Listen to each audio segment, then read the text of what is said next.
Mixtape Addict. Mixtape Addict, you bitch. I've been grinding. Yeah, you know, we back once again. The homie REIME Schemes in the building. You know, we here from France to the US, man. For just to tell the people, you know, you're actually from Detroit, then you moved to LA. You know, hip hop artist and also Afro beat, you know, Afro music type shit, bro. Shit is fire. You're doing your thing, so you know, salute to you. How you doing, bro? Man, I'm blessed, man. Happy to be back, man. Rocking with you, man.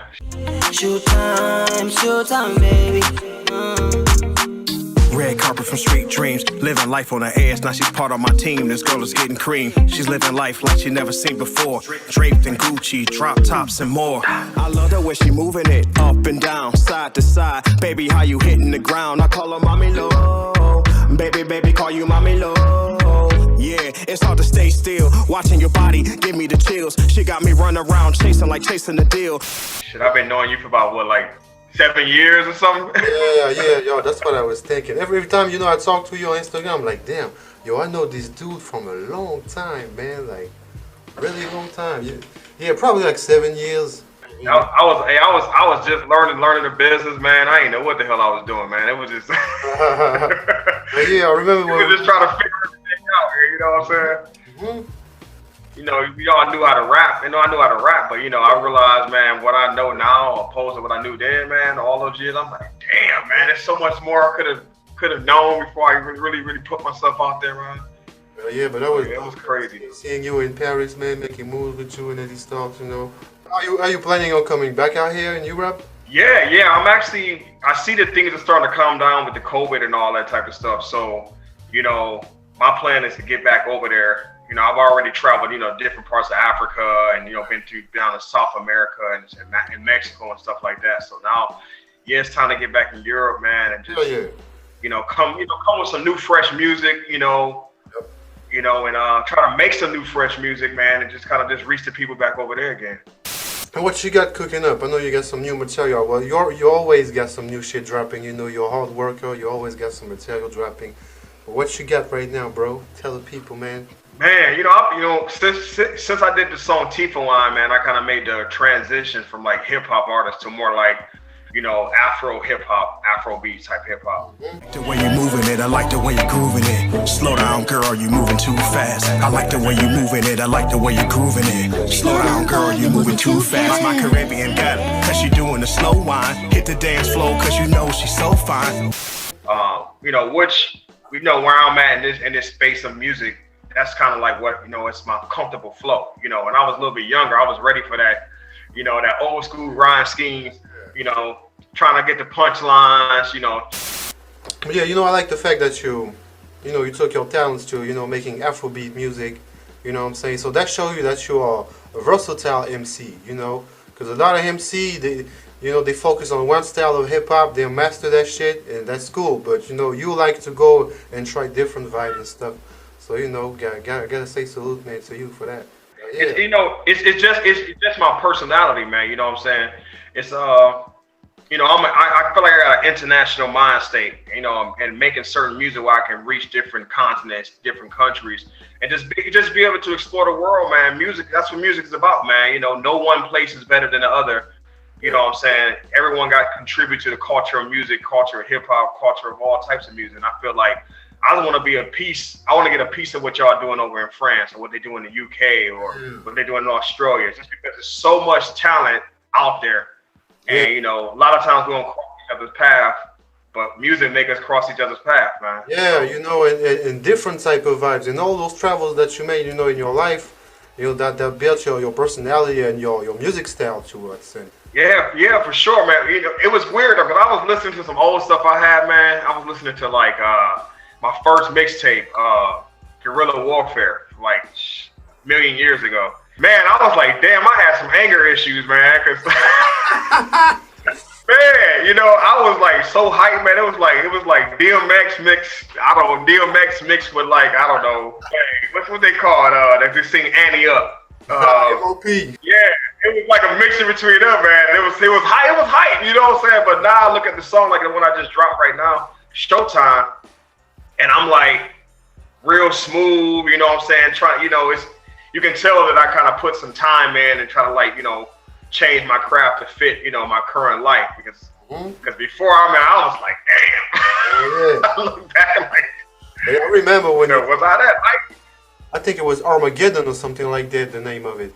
Oh yeah, that was one of the projects, Rhymegeddon, when I did the joint project for Armageddon. Yeah, that's it. Yeah, I had the CD. You gave me the CD. That shit was fire too. Struggle try to maintain, I see the eyes of the devil. I keep my eyes on the prize. When you moving through this life, cause you gotta stay wise, it's my progression.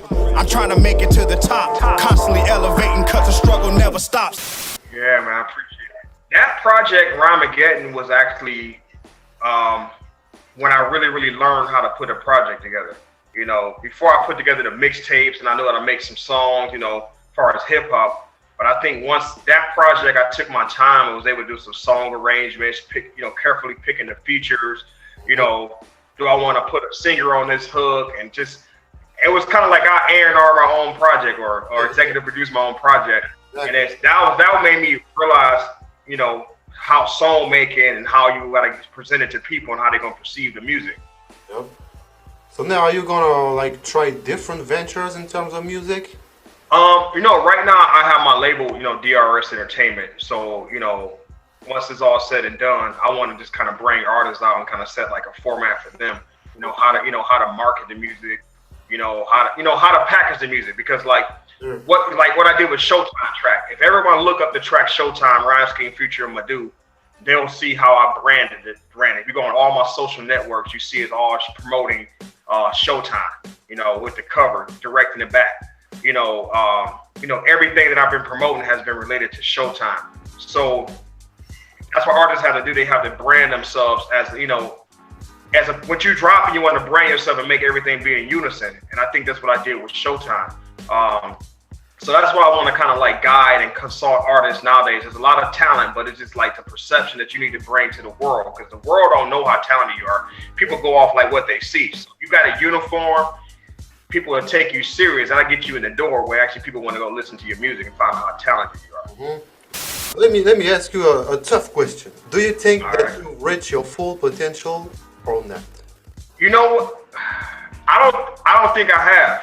You know, because there's so much more I want to do. You know, like in Africa to America, I'm rapping in Swahili.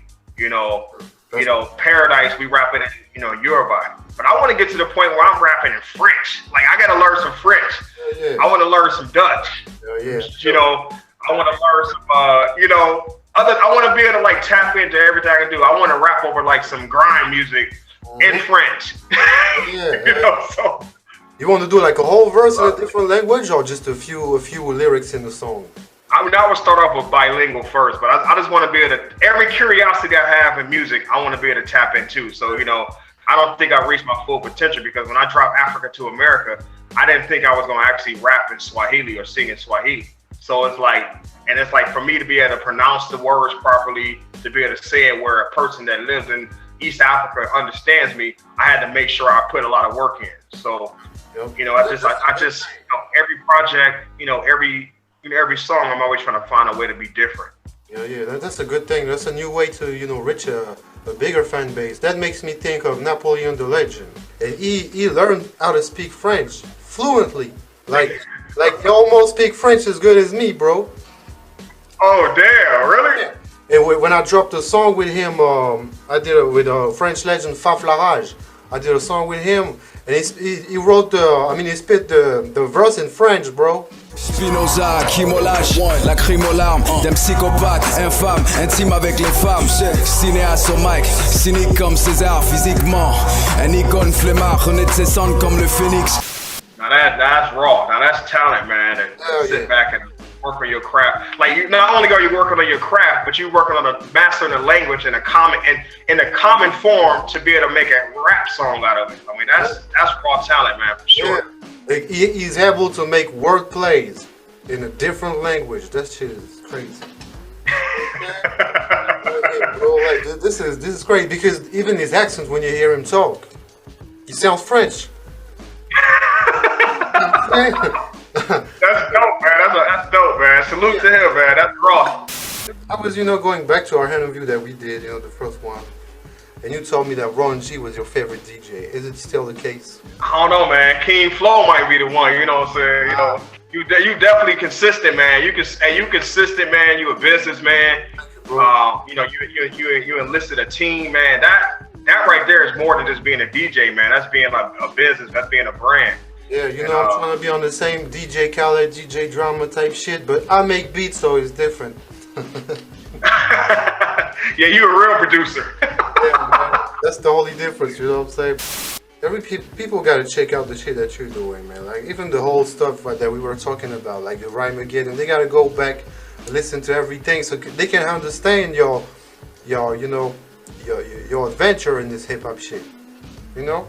Yeah, the transition, man, from like, you know, starting off with guerrilla warfare to like All Black to REIME Again to what's the next one I dropped? Progression. Yeah. I dropped a lot of them, man, and then to doing this, you know, this Afro flow, Afro fusion music, man, to kind of show like the growth. You know, as I develop as a human or a person, the music started to change, but based on my experience, it's kind of like following like a storyteller. You know, being influenced by, you know, you in France, like the little moments like that influence your mind. It sparks something in your mind where you can be like, hey, you know, I was over in France, so I can be like, you know, I have an international mind state, or I was over here, I did this, or you know, it's crazy, man, how like little stuff like that makes a big difference in a person's development. Yeah, man, it's small moments like that, you know. Even me, like when you came to Paris, it's moments like that that we will never forget, I think, you know. It's in our brain, you know, in our memory until the end, I think, you know what I'm saying? Yeah, I was telling somebody offline, I was like, man, I remember we was over there and y'all was smoking on that. And somebody was like, hey, how many joints are you smoking one day? I think you said like 30 or something. Nah, I smoke like 10 a day. God, boy. You know what I'm saying? Yo, I heard a story where somebody say that Snoop smoked like 70 joints a day. I don't know if it's possible, like it's 24 hours in a day, you know, and you gotta sleep too, so I don't think it's possible. Damn, I know, and he gotta do stuff. He gotta eat, he gotta like say hi to his kids, his wife. Yeah, it's the type of dude that he's so rich he'll never smoke the hand of the joint like I'm doing. Then the homies get to hit the joint that he first smoked. Get the roaches. Yeah, man. He did a song about that, man, roaches in my ashtray. So don't be fucking. Who took the roaches out my ashtray? Roaches in my ashtray. Touch it. You took the roaches out my ashtray? Roaches in my ashtray. You know, it's crazy because, you know, I remember being like a kid listening to their music and stuff like that. You never knew that man who was being himself 100% true. Like, you know, he was crip walking at the Super Bowl. To see this man to be himself, Dressed all blue. Dog, straight up. And to be relevant still to this day, like what, almost 30 years later, still relevant, on TV, being himself, representing the real culture of the West Coast, you know, and getting accepted in mainstream, getting accepted by people who would you would never think that he would do ventures with. But you know what? So I got a story. I was in the studio with Badazz. Rest in peace, Badazz. I was in the studio with him. And we was doing, we did a couple songs together. We was doing, I believe we was working on West Coast Drama, the song we did together. Hyperactive and spasmatic. Tie you to a bed that was craftmatic when I'm holding an automatic. Attractive and static cause they calling me clean. Cause I spit on these rappers just like a washing machine. He was telling me how, you made me think about that. He was telling me how talented Daz was.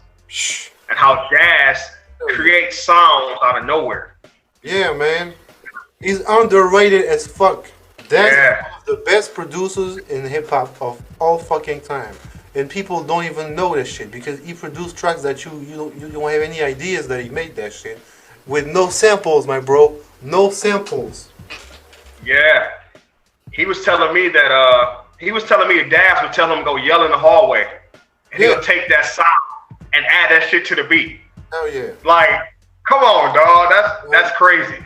And then you know when they had the Dog Pound, you know, they did the Dog Food album, man, and Corrupt, like vicious lyricists with those beats, man. This is history we talking about, man. Cause I think a lot of these kids who listen to hip hop now, they don't realize that the reason why they exist because these guys already did it already. Yeah, they did it. Way, man. This is one this one kid. They call him like he kind of got the lyricism. What's his name? Cordae or Cordae? Oh, Cordae. I don't know how you pronounce it. I think it's Cordae. Yeah. He's actually, I can tell from his I listened to his first project, and I can just tell his control, his punchline, his lyrics. Yeah, alright, my flow sinister. This ain't rap music, this straight literature. Small-minded nigga, all your ideas miniature. They tend to hate on you when they can't get rid of you. I ain't going nowhere, 20-year career minimum. Call Hit Boy for beats, ask for 10 of them. There's some dope ones, man. But another one, I don't know if he considered young, but Lil Baby is another one that's I was surprised of how good he was. Yeah. I really was surprised how good he was, because I was like, I hear the stuff on the radio. I heard the song he did with Drake, that first one that went big. But then I started listening to him later on. I'm like, damn, he got a unique style. But this dude is saying some stuff, man. So I had to give him his props, man. He's more talented than what I gave him credit for. So, man, shout out to, Lil Baby, man. He definitely got the different flow, man. You know the first rapper I tried to imitate, and I couldn't get it down for nothing, but I didn't even have his voice. It was Big Pun. I was trying my best to imitate Big Pun's flow, and that's I got to the point where I was rapping off beat, trying to keep up with how he did the multiple syllables and everything, because it was damn, how did he do that? First of all, this dude was 500 pounds, but to have that weight control to do the multiple syllables and just, man. And his son, Chris Rivers, is doing the same shit. Dude, the talent, man, that shit is crazy. I used to try to rap like Big Pun, man. And, the cool thing about it is I got a chance to do Rhymegeddon with Armageddon and Prospect and Tony Sunshine from the Terror Squad. Yep. And it was just cool because it took me back down memory lane when I was able to actually think damn, these people were rapping with Pun, one of my favorite. And I was just damn, man, it's just cool. I mean, and that type of stuff, doing songs with Keith Murray, working with Badazz, working with Spice One, the Loonies, the Terror Squad members, made me become a better rapper. It helped me in my journey to find out, to make songs that I just made, Wine It, Africa to America, Showtime, Paradise. Be able to have that control and that be able to write in control, opposed to just being all over the place. Just rapping with those guys, man, and doing songs and listening to, and just the challenging of what they do. They rap these songs, and then I'm hearing them. I'm like, damn, I can't let them just kill me like this. I got to try my best. You know what I'm saying? So it made me become a better rapper, rapping with these guys of that caliber, man. So definitely salute to those guys, man. Of course, man. The guys you name right there, those are legends. So, you got to step your game up when you're in the same room. You gotta step your game up and come up with the crazy balls, man. It's hip-hop, it's competition. It's always been like that. It gotta stay like that, That's what I like about this shit, man. It's because you listen to a song I had with Rhymegeddon called Amazing. I am advanced drama, damage your honor, animal rhymer. This my jam, watch me Millie dance, waving the llama. Can't no man's weak, flagrant persona, rain on my saga. My ego's like 1,000 piranhas, prowling. My style's more than morbid balance. My talent could probably bring you nirvana. Esoteric, he shall perish when I'm up on him. And he raps first on it. When he sent me that shit, I was like, dog, I gotta figure some shit out. It took me about a week to write my verse. I'm like, he's good, man. He just comes on, just boom, boom, boom, boom, boom, barring up. And I'm like, damn, I'm going second. What could I say? Could I say some shit that's kind of cool? Can I put some lines together? Because I wasn't gonna come weak. Cause people gonna say, man, oh, he killed you. Their first thing gonna say, he killed you. So you should have put it first on the song. I know. I'm like, so I had to come. That was the most challenging. That one was very challenging to do. Amazing or whatever like that. With, Armageddon was all there with me. And it was another one we did called Ego that I actually had to come real hard on that. That I was just like, damn, it's just that moment and that's what it's about, man. Competition or just giving your best foot forward as an artist, man. Even if as a producer and a DJ, you hear some new shit out there, you like, yeah, okay, Khaled did that or Dre did that. Let me see if I can do something for my own flavor on that level. Yeah, man. And what can we expect from you, man, in 2022? Man, right now, y'all rocking with that Showtime, man. We shot that video, man, in Miami, man, and I did a lot of creative stuff, in that video, as far as being at a drive and live traffic, in Miami, passing by the Heat Stadium, you know, just doing something different, man, coming with a different flavor. So I'm dropping at Showtime. Showtime is out right now, man, on all platforms, man. It's getting cream. She's living life like she never seen before. Draped in Gucci, drop tops and more. Red bottoms and the capri pants with the body that match trips on the weekend. You know, I think I told you offline, man, that I'm on a different journey for health, mental health and physical health, to be in, you know, the best shape of my life, man, as far as like, you know, running it 5K. Yeah, you know, got six pack at 41. I got a six pack. You know what I'm saying? So you know, like, just mental health, man. Mental health is number one, man. Say, you know, we've been going through a lot as people in the last couple of years with the COVID and, you know, people's income and all types of stuff and happening, man. I think people just need to we don't take for granted, man, just saying, you know, showing love to your friends, showing love to your neighbors, man, making sure everybody's okay, man, as far as the mental health. Just that one question, how are you? How you doing? Everything good? I can, like, fuck them off the ledge, you know what I'm saying? Yeah. You know, so mental health, physical health, man, just try to stay fit, man, try to stay mentally sound. It's my new thing that I actually want to push out there, man, to make sure, you know, you see how Will Smith the other day smacked the snot out of, you know, Chris Rock, you know what I'm saying? It's because, and it's not, you know, if Chris Rock, probably the joke that Chris Rock did probably wasn't like so hurtful, Yeah, but I think he was already on the edge. He was already on the edge. So, you know, that's it. somebody probably check on, you know, somebody needed to be checking on Will. Instead of Will being the leader all the time, have, you know, always been in the spotlight, always been in this, you know, got to take the responsibility of being a leader. Somebody should have said, hey, brother, are you okay? Yep. You know, you're right. He probably been through some stuff, and we don't think because he's so famous and he got all this, you know, stardom that he don't go through the same stuff we go through as people. Yeah. We all are people. But at the same time, he's a you know, normal guy. You know, he has feelings like everybody else. So, you know, people cannot really judge him for that. You know, he's a man, bro. That's what we do sometimes. We feel disrespected. We slap the shit out somebody. That's what happens, you know, sometimes. You know, and I'm sure 9 times out of 10 he can control himself. But it was just a moment, man. Like how Kanye West is going. You know, he's going through what he's going through, and like, I know every man has some baby mama drama, or they have a girl they don't want to leave, or they got this going on. And you know what I'm saying? The fact is, Kanye's life is actually under a microscope. It's not like, you know, Joe Blow walking down the street. You can care less about his baby mama drama or whatever. But since it's Kanye, everybody got an opinion for Kanye. Like, this dude is crazy. He's this, he's that. But in reality, man, he going through regular shit. He just in the spotlight. But people forget that sometimes, you know. They're regular guys, man. We can't forget about that. So, yo, tell the people, man, the people that watched the interview, man, until the end, do you have any last words for them? Man, definitely, man. Much love to everybody following the King Flow Mixtape Addict movement, man. Make sure you shout out your boy REIME Schemes, REIME SCHEMES on all platforms. REIME Schemes Biz, the websites, man. Definitely check me out, man. Check out my movement, man. Check out Showtime. And we'll be back in France soon, man. Yes, sir. Check out the new shit that he dropped. You know, REIME Schemes always got some heat. You know, if you like raw hip hop, you got that. If you like the Afrobeat type shit, you got that too. You know, different vibes. So everybody that's watching, make sure you follow the homie REIME Schemes, and hopefully we'll see, you know, some footage from me and REIME Schemes and friends very soon. So we'll keep you posted about that, man. And thanks for coming through, man, in the Shortkut show, bro. I appreciate you, man. Much love, man. 100. Take care, my man. Salute, salute.